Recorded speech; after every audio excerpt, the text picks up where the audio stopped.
and Jermaine Gresham out of Oklahoma, Coach Mora. I like this kid. Now, I think if anything, today what he proved that he's okay coming off of that knee injury he suffered in 2009 that forced him to miss the whole season. The guy's 6'4 and a quarter, 6'5 and a quarter, 261. He's got long arms, put a 35-inch vertical jump on the board right there. I think this guy the teams will look at late in the first round if they're in the tight end market. Could be a big threat in the red zone and on third down, a difference maker on those money downs for a football team that needs a guy that can split out and work down the field. Coach Bill, how about Doran Dickerson out of Pitt? Well, he got everybody's attention with that 4.4 that he ran, and that obviously is going to get your attention at tight end. But now at 6'1", 226, you're talking H-back. He backed it up with a good broad jump here, a 43-inch vertical jump.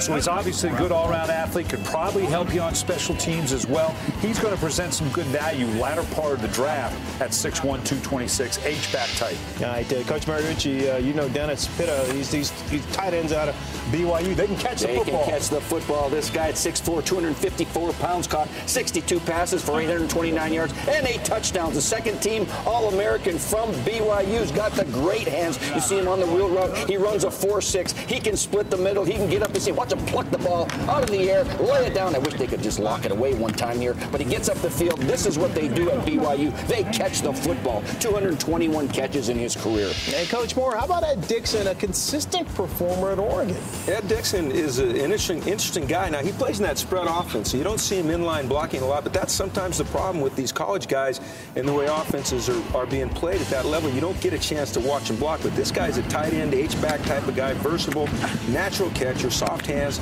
Now, he struggles a little bit here in this inline catch, and as you'll see there, I'm talking about his athletic ability. He goes down. What do you expect when all you're doing is knocking the ball down?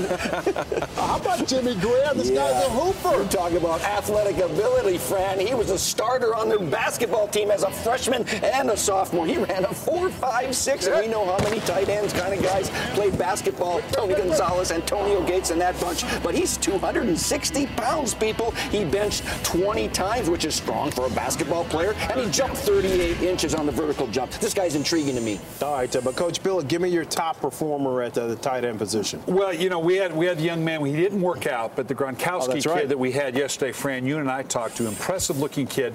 The Dixon kid, again, the size, you know, the big sweep. We talked about it with Gronkowski, that clock that they have. That's a big sweep spot for a quarterback. I like those tight ends with those long arms. The thing you're finding in tight ends now in college football, like I mentioned, is so much of this spread offense.